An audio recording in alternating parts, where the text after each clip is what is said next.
All right, you guys, here is our Reader's Theater for today. So as I am reading, I want your eyes following along just like you would if we were in class.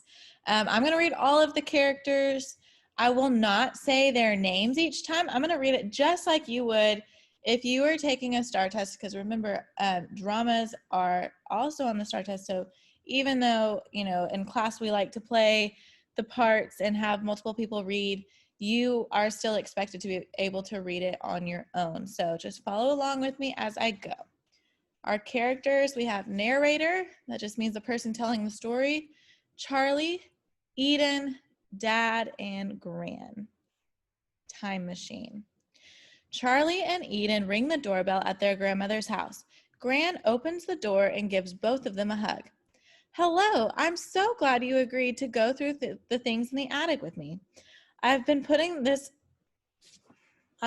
off this project for years because I couldn't bear to part with your father's belongings.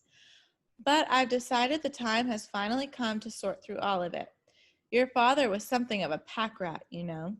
He always thought he'd eventually find a use for things, so he hauled things up to the attic instead of throwing the worthless things away. That sounds like you, Eden. Oh, yes, Eden shares many similarities with your father. I sure wish I could remember him. I know, Eden. I still remember how thrilled and proud he was the day you two were born. He called you his Twinkies.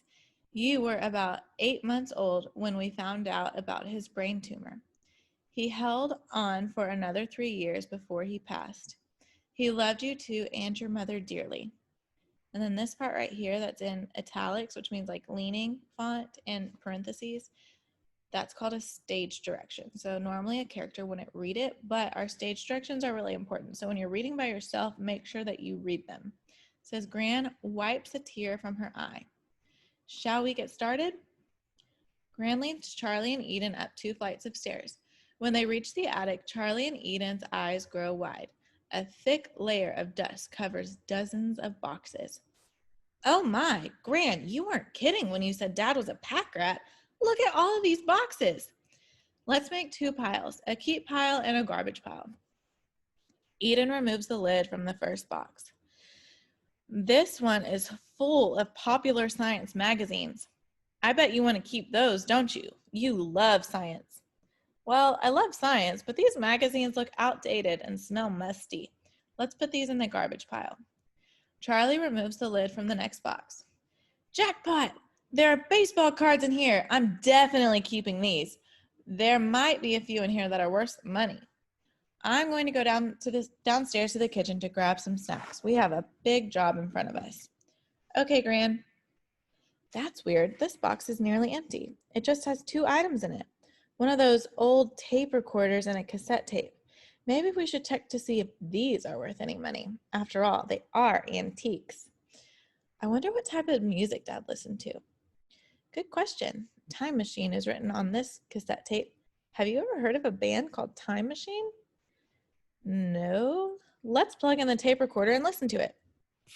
The kids plug in the tape recorder and press play. The machine does nothing. They realize that the tape must be rewound back to the beginning in order to play it. As soon as they push the rewind button, the room goes pitch black. Eden and Charlie scream. As the tape rewinds, they fumble through the dark attic trying to find a light switch. Suddenly, the tape stops rewinding and clicks. The attic lights return, and there, sitting in front of them, is a 12-year-old version of their dad. Hey, I've been waiting for you. Welcome to 1995. What? I assume you're my kids, right? I altered this tape recorder so that it would become a time machine. However, I was too scared to use it myself for fear that I'd get caught in a different time period and couldn't return. So I decided to put it up here in the attic, and then someday when I have kids of my own, I figured I'd show them the time machine and have them use it to come back and visit 12-year-old me. It will only work once, though. Is that what happened? Did I show it to you? Charlie and Eden looked at each other, stunned. Just a second, Dad. I need to talk to Charlie about something. Okay, but you don't need to call me Dad. That just sounds weird to me. Call me Paul. We have to just play along. Since he's only 12, He has no idea that he's going to die before we grow up. He assumes he showed us this time machine. Charlie nods his head in agreement. After Dad explains the importance of not divulging information that will affect the future, the three kids talk for an hour. They mainly discuss Dad's life as a kid. Suddenly, Dad hears his mom call for him. I suppose it's time for you to return home. To get back to the future, you simply have to fast forward the tape until it reaches the end. Thanks for visiting me. I'll never forget this. We won't either. By the way, thanks for inventing this, and thanks for being such an awesome dad. Dad hugs Charlie and Eden. He watches as Eden presses the fast forward button on the tape recorder. The room turns dark, but this time the kids are ready for it. When the light switches back on, they hear Gran climbing the stairs. I wish we could tell Gran and Mom about talking to Dad. Me too, but it must remain our secret. Dad said he made it so that the time machine would only work once. If we told Gran and Mom, they probably wouldn't believe us.